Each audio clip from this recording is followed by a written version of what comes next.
नमस्कार मित्रों, मैं एसपी भारद्वाज आपका स्वागत करता हूं।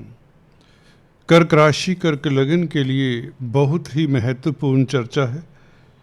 इसे बिना स्किप किए हुए देखें तो आपको लाभ होगा। दोस्तों, पहला परिवर्तन जो होगा 21 जून को मंगल का राशि परिवर्तन होगा। मंगल आपके कर्म भाव से निकलकर आपके लाभ भाव एकादश भाव में गोचर करेंगे। ये भी मंगल की अच्छी स्थिति कही जा सकती है, क्योंकि क्रूर ग्रह हैं और उपचे स्थान में क्रूर ग्रह अच्छा ही फल देते हैं, याद रखिए। भले ये शुक्र की राशि में, शुक्र इनसे इतनी शत्रुता नहीं रखता, हालांकि दोनों मित्र नहीं हैं। तो मंगल की स्थिति मैं ये कहूँगा बहुत बेहतर से बेहतर ही है, परंतु दूसरा जो परिवर्तन है वह है दोस्तों कुमार ग्रह का परिवर्तन। कुमार ग्रह बुध कर्क राशि में प्रवेश कर जाएंगे अगले ही दिन 22 जून को। सूर्य और गुरु और शुक्र के साथ युति बनाएंगे और 4 जुलाई को शुक्र आगे चले जाएंगे। ये परिवर्तन भी हो जाएगा साथ ही साथ कुछ दिनों पश्चात 22 जून को। हालांकि बुध गुरु और शुक्र की युति होगी।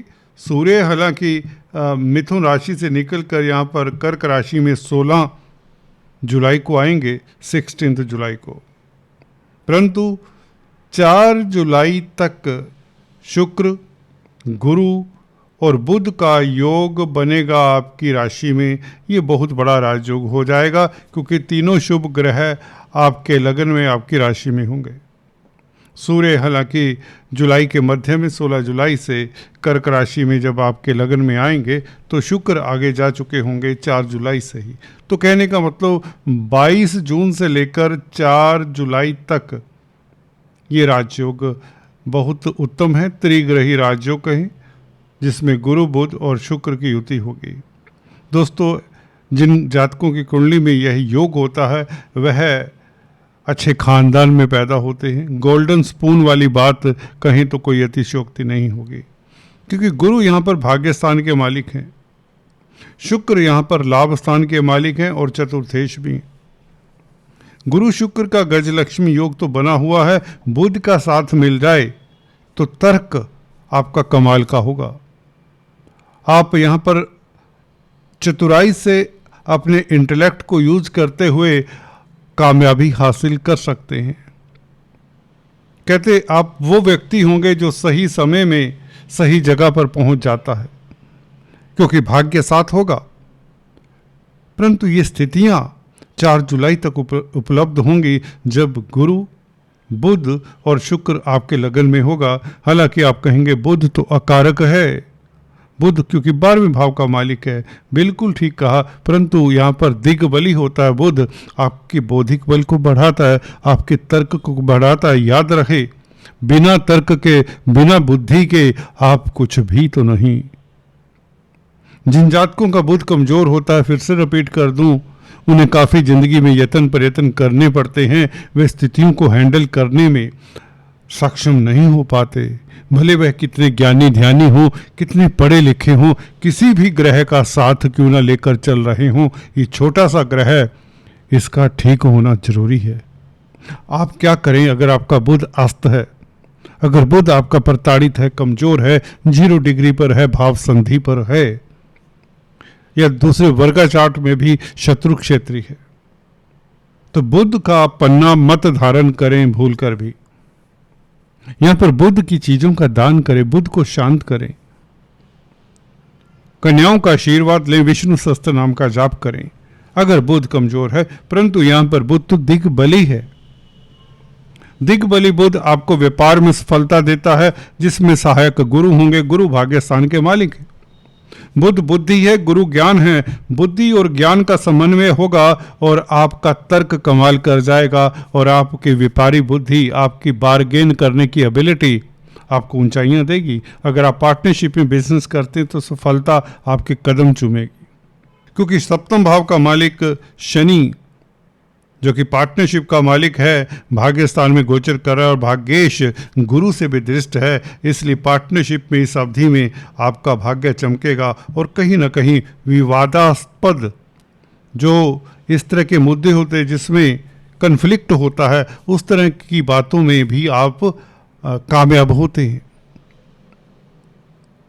कोई कन्फ्लिक्ट है उसको सॉर्ट करने में आप या उसको रिजॉल्व करने में आपको कामयाबी मिलती है।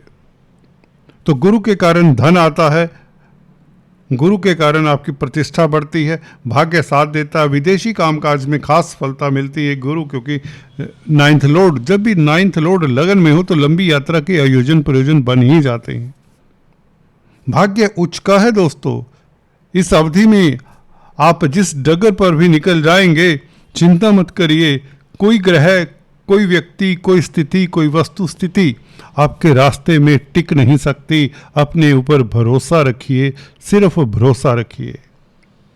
ये गुरु जब तक यहाँ पर हैं और काफ़ी लंबी अवधि तक हैं, 31 अक्टूबर तक, किंचित मात्र भी आपको यहाँ पर भय नहीं होना चाहिए। जो भी कर रहे हैं आंख मूंद कर करते रहिए, मस्त हाथी की तरह जिंदगी जिए। आपको कोई डिगा नहीं सकता, कोई नीचा दिखा नहीं सकता।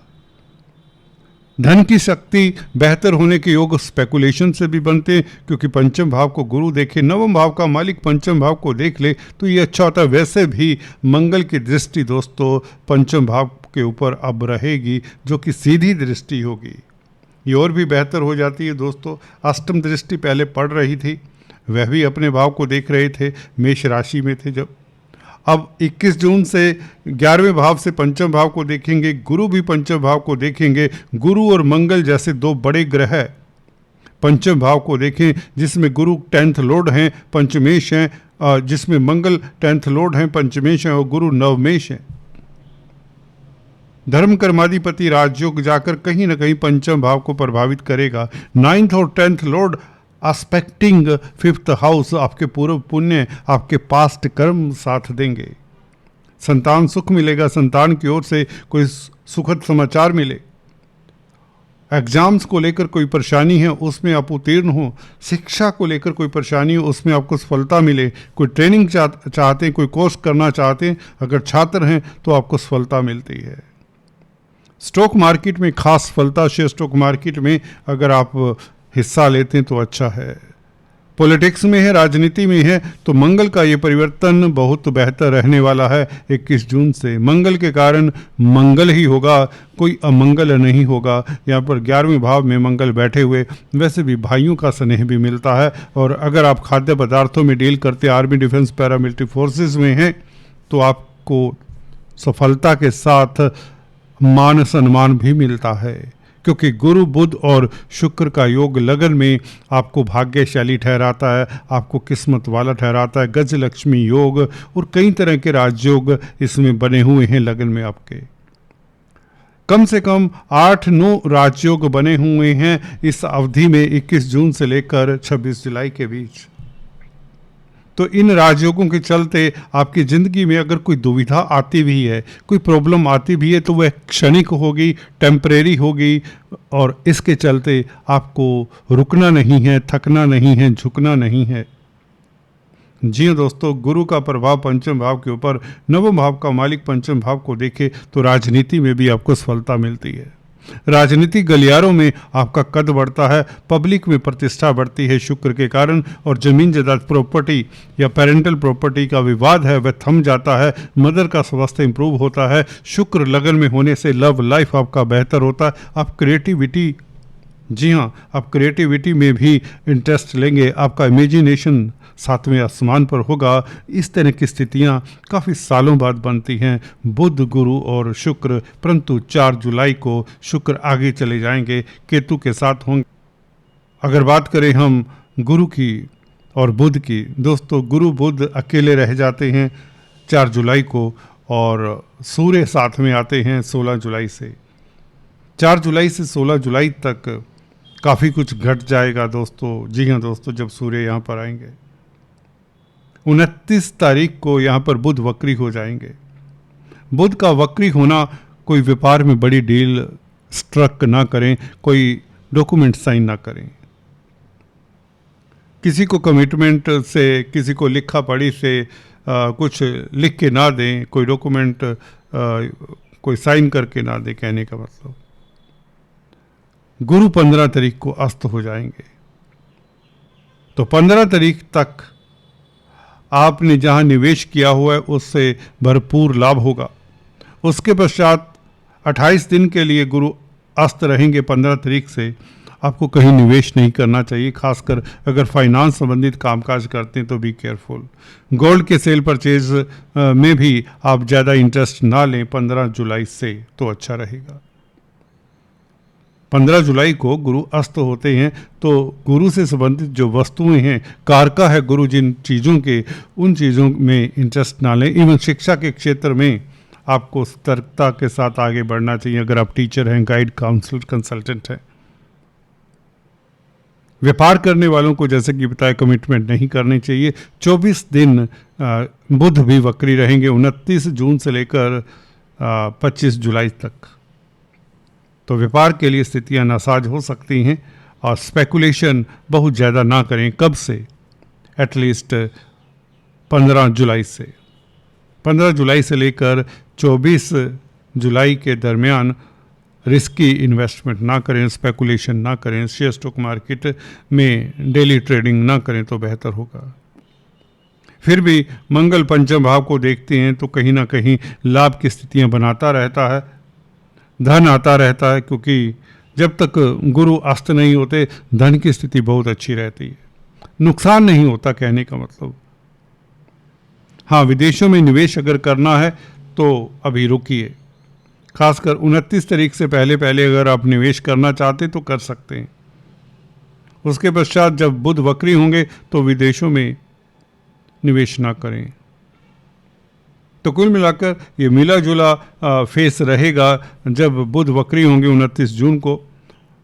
कन्या संतान की सेहत का ख्याल रखें, और किसी तरह का व्यापार बिजनेस करते हैं तो ध्यान रखें। कम्युनिकेशन के क्षेत्र में है तो बी केयरफुल, और छोटे भाई बहनों की सेहत का भी ध्यान रखें। कुल मिलाकर इतना ही आज। फिर से मिलेंगे, तब तक के लिए अपना ख्याल रखिए।